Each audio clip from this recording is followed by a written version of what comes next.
Welcome to special story. జగద్గురు ఆదిశంకరాచార్యుల వ్యక్తిత్వం మరియు ఆయన స్థాపించిన పీఠాలపై చినజీయర్ స్వామి చేసిన వ్యాఖ్యలు ఆధ్యాత్మిక ప్రపంచంలో పెద్ద చర్చకు దారితీశాయి. ఆ వివాదం వెనుకున్న అసలు కథేంటి ఈ స్టోరీలో చూద్దాం.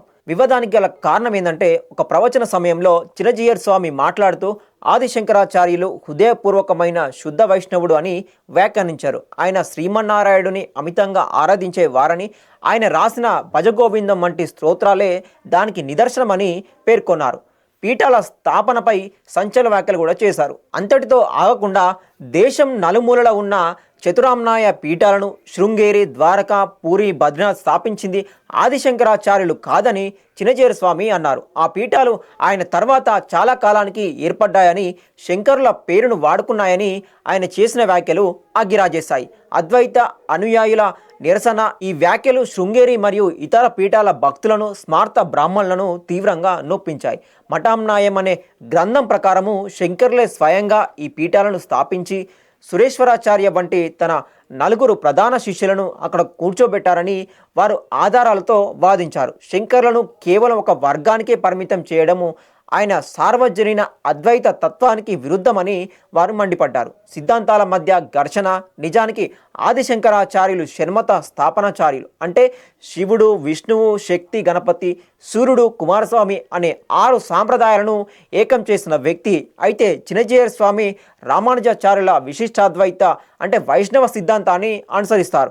ఈ 2 సిద్ధాంతాల మధ్య ఉన్న ప్రాచీన విభేదాలే ఈ తాజా వివాదానికి కారణమయ్యాయని విశ్లేషకులు భావిస్తూ ఉన్నారు. ఈ మొత్తం వివాదంలో మనం అర్థం చేసుకోవాల్సింది ఏంటంటే, ఈ వివాదం తెలుగు రాష్ట్రాల్లోని పీఠాధిపతుల మధ్య మాటల యుద్ధానికి దారితీసింది. ఆదిశంకర్లు హిందూ ధర్మాన్ని నిలబెట్టిన మహనీయుడని, అటువంటి వ్యక్తి చరిత్రపై భిన్నమైన వ్యాఖ్యలు చేయడం ధర్మరక్షణకు మంచిది కాదని పలువురు అభిప్రాయపడ్డారు. ఆదిశంకర్లు హిందూ ధర్మాన్ని నిలబెట్టిన మహనీయుడని, అటువంటి వ్యక్తి చరిత్రపై భిన్నమైన వ్యాఖ్యలు చేయడం ధర్మరక్షణకు మంచిది కాదని పలువురు అభిప్రాయపడ్డారు. మొత్తానికి ఈ ఎపిసోడ్లో చినజీయర్ స్వామి చేసిన వ్యాఖ్యలు గతంలో కూడా సమ్మక్క సారక్క దేవుళ్ళే కాదు, వాళ్ళు దేవతలు ఎలా అవుతారని చెప్పేసి చేసిన వ్యాఖ్యలు కూడా తీవ్ర దుమారాన్ని లేపాయి.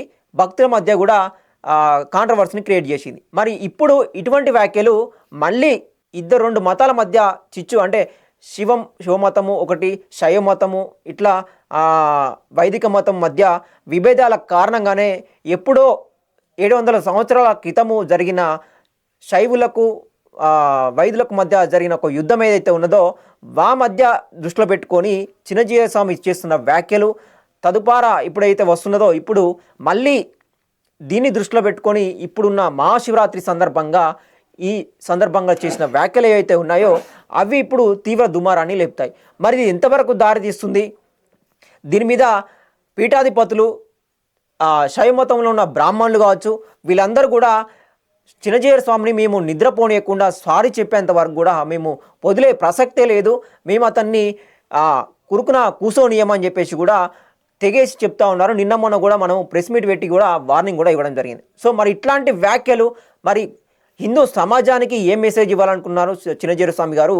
సభముఖంగా ప్రజల ముందుకు వచ్చి కూడా చెప్పాల్సిన, ఒక వివరణ ఇవ్వాల్సిన అవసరం కూడా ఉన్నది. ఎందుకంటే ఇప్పటికే హిందూ మతం మీద జరుగుతున్న కుట్రలు కావచ్చు, అటు చూసుకుంటే మనం యుద్ధాలు కావచ్చు, ఇవన్నిటిని దృష్టిలో పెట్టుకొని మనలో మనం ఇట్లాంటి గొడవలు పెట్టుకుంటే కాకుండా ముందుకొచ్చి కలుపుకపోయే తత్వం ఉండాలి కానీ తెప్పించి విభేదాలు సృష్టించే బుద్ధి మార్చుకోవాలని చెప్పేసి కూడా చినజీయర్ స్వామిని అయితే చాలామంది అయితే విమర్శిస్తూ ఉన్నారు. చూద్దాం మరి ఏం జరుగుతుందో ఈ ఎపిసోడ్లో, ఎంతవరకు వెళ్తుందో, పీఠాధిపతులు ఏమంటారో, ఇంతవరకు జరుగుతుందో కూడా మనం కూడా వేచి చూడాల్సింది. అంటే దీని మీద పెద్ద వాళ్ళు ఏమంటారో అంటే పీఠాధిపతులు కావచ్చు, ఇంకా పంతులు కావచ్చు, అంటే శైవ మతంలో ఉన్న పంతులు కావచ్చు, వైదిక మతంలో ఉన్న పంతులు కావచ్చు, దేశవ్యాప్తంగా ఉన్న పీఠాధిపతులు కావచ్చు, ఎవరెవరు ఎందాక వెళ్తుందో ఈ కాంట్రవర్సీని ఒక్కసారి వాళ్ళు ముందు పెట్టి, అంటే ఇద్దరు కలిసి చర్చించుకుంటేనే దీనికి తెర ముగింపు పడతా అని చెప్పేసి కూడా చాలామంది భావిస్తూ ఉన్నారు.